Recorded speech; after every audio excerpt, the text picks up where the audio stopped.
Perkenalkan, nama saya Andarita Rolalisasi. Pada kelas arsitektur permukiman kali ini, saya akan membahas tentang permukiman kumuh dan permukiman marginal. Setelah kita sudah membahas yang lalu, sudah rumah sehat. Sekarang mari kita perlihatkan dulu apa itu permukiman kumuh. Kumuh itu sebetulnya lebih kepada fisik dari kondisi permukiman. Jadi itu tidak bisa dibahasa Indonesiakan. Kenapa? Karena dalam bahasa Inggris itu sesuatu hal yang berbeda. Jadi kalau kita di bahasa Indonesia semuanya itu disebutnya permukiman kumuh. Tapi kalau dalam bahasa Inggris kita ngomong squatting itu verbnya.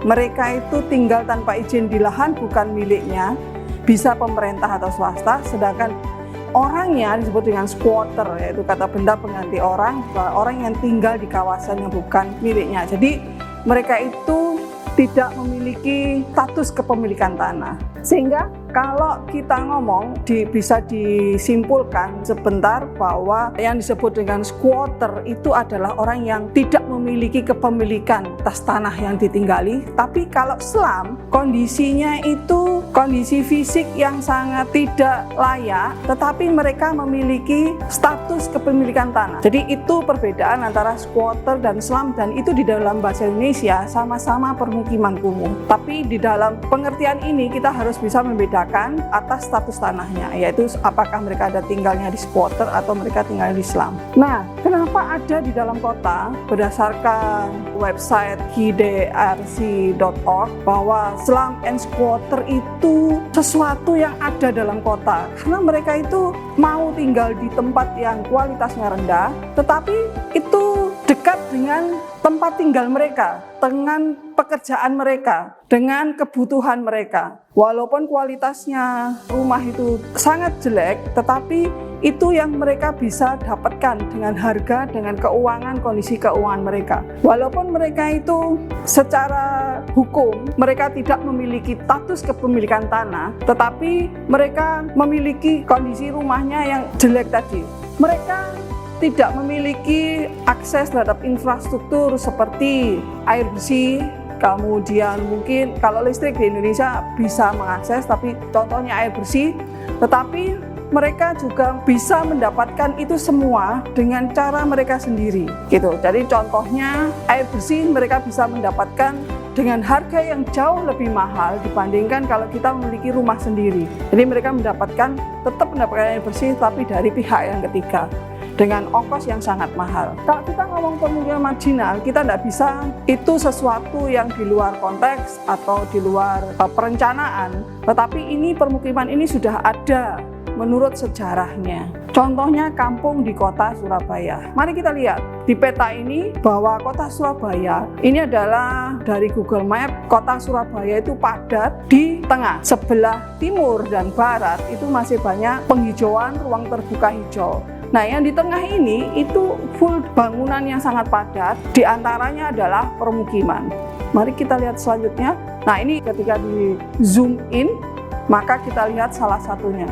Kalau kita lihat bangunan-bangunan yang tidak teratur seperti ini, biasanya itu adalah kampung. Mengapa tidak teratur? Jadi ada gang, kemudian ada gang buntu, ada jalan yang lebih besar. Nah, itu karena mereka itu ketika mendirikan rumah ini, mereka tidak direncanakan dari awal. Jadi mereka membeli tanah, kemudian membangun, sampingnya juga bangun sendiri, seperti itu. Jadi bentuknya akhirnya seperti ini. Dibandingkan dengan perumahan yang sebelah atas, nah itu sudah direncanakan oleh pengembang, sehingga lebih teratur kalau kita melihatnya dari segi Google Map. Dan yang menarik di Surabaya, kampung itu berdampingan dengan erat. Contohnya sebelah kiri itu ada Bellevue Manyar Apartemen, kemudian sebelah kanannya itu adalah kampung, dan seberangnya itu adalah perumahan. Itu mereka saling menyatu, tidak ada yang merasa dirugikan. Apa itu kampung? Kampung itu ternyata bukan slum or squatter. Itu yang sudah kita bahas berikutnya. Tapi itu adalah salah satu community development process. Jadi di situ masyarakat itu proses pembangunan itu, membangun suatu kawasan itu bisa disebut dengan kampung. Jadi kampung tidak sekedar fisik, tapi juga masyarakatnya. Itu sangat penting aspeknya. Untuk Surabaya, itu ternyata kampung ini adalah tempat dari 70% masyarakat yang berpenghasilan rendah. Jadi banyak yang mengakses kampung-kampung ini adalah 70% dari masyarakat berpenghasilan rendah. Dan ini memiliki keunikan, keragaman, arsitektur yang merupakan ide dari masyarakatnya itu. Ada kreativitas, kemudian ada keinginan, ada impiannya mereka terhadap kawasan tempat tinggalnya. Di kampung itu ada namanya gang. Nah, kalau kita lihat di sini, ternyata gang kampung itu tidak hanya ada di Indonesia, khususnya di Surabaya, tetapi ada beberapa paper yang sudah membahas tentang apa itu fungsinya dari gang itu sendiri. Seperti itu ada di Asia, beberapa negara di Asia yaitu China, Korea, kemudian Vietnam, Thailand, kemudian ada juga di sekitar, kemudian ada di Amerika. Tetapi terdapat perbedaan bahwa biasanya di sana, kalau contohnya di Amerika menurut tesisnya, jadi menurut Jelling, gang di Amerika itu biasanya banyak, kalau disebutnya gang bersuatu permukiman itu adalah pintu belakang. Pintu belakang maksudnya banyak kejadian kejahatan di sana. Namun kalau kita lihat di beberapa kampung yang ada di Jakarta, kemudian di Asia, justru di sana itu khas dengan karakteristik masyarakatnya, kebudayaannya. Kalau ini adalah contoh yang ada di kota Surabaya. Jadi kita lihat kawasannya itu tidak teratur, kemudian yang biru-biru itu adalah gang-gang. Salah satu yang saya ambil dari Google Map, kondisinya bahwa yang paling utama gang di sini adalah gang kampung itu adalah jalur sirkulasi.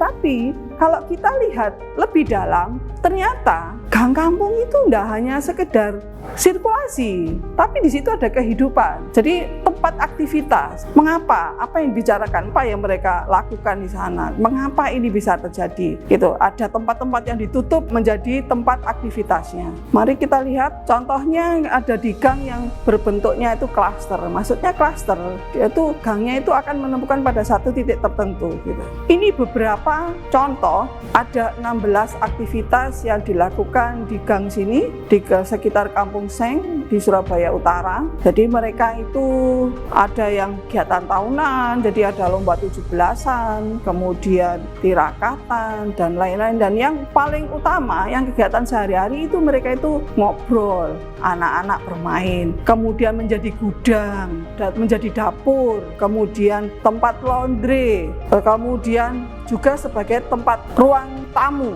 Ini juga sama dengan kampung yang bentuknya itu linier. Jadi gangnya berbentuk linier. Jadi kita bisa melihat beragam, bahkan jadi ruang parkir, kemudian tempat untuk berdagang dan lain-lain. Sama juga dengan bentuk gang yang linier, tetapi ini lebih lebar. Gangnya itu lebih lebar. Kampung itu cenderung lebih sepi dibandingkan dengan gangnya yang lebih sempit yang tadi. Sama-sama bentuknya linier tapi lebih lebar di sini.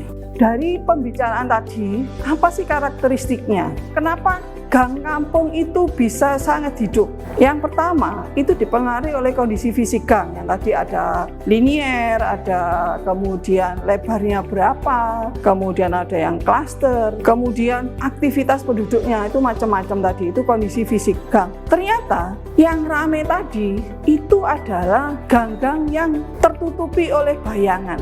Jadi yang tidak panas. Surabaya kan terkenal sangat panas. Jadi kalau kita lihat bayangan-bayangan gang di sini, itu kita lihat bahwa yang ada kegiatannya itu adalah tempat-tempat yang sejuk, yang tidak terkena sinar matahari langsung. Dan yang ketiga, itu adalah dipengaruhi oleh perletakan barang atau aktivitas penghuninya. Contohnya, apakah di situ ada teras yang tidak ada pintunya, atau ada tempat yang bisa untuk diduduki sehingga mereka bisa ngobrol dengan tetangganya. Ternyata kalau kita membahas tentang kampung khususnya gang, itu ada maknanya bagi mereka. Apa itu gang? Pertama pasti ruang publik, kemudian pada rumah-rumah yang berteras, kemudian ruang semi publik itu adalah perpaduan antara ruang publik dan ruang domestiknya mereka, bahwa tidak hanya sekedar sirkulasi di sana. Nah, yang paling penting di sini adalah extended ruang domestik. Jadi mereka itu bisa masak di sana,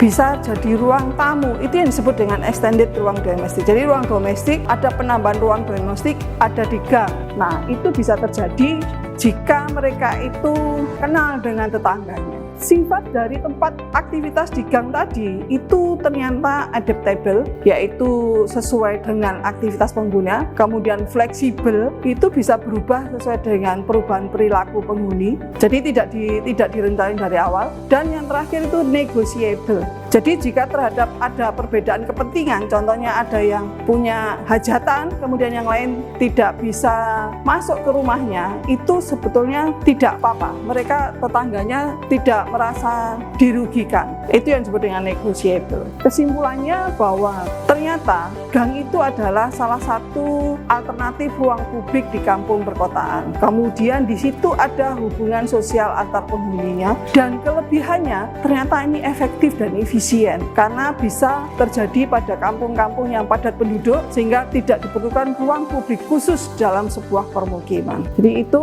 kesimpulan dari materi hari ini, yaitu tentang permukiman kumuh dan permukiman marginal. Terima kasih, sampai jumpa di lain kesempatan di materi yang selanjutnya. Terima kasih.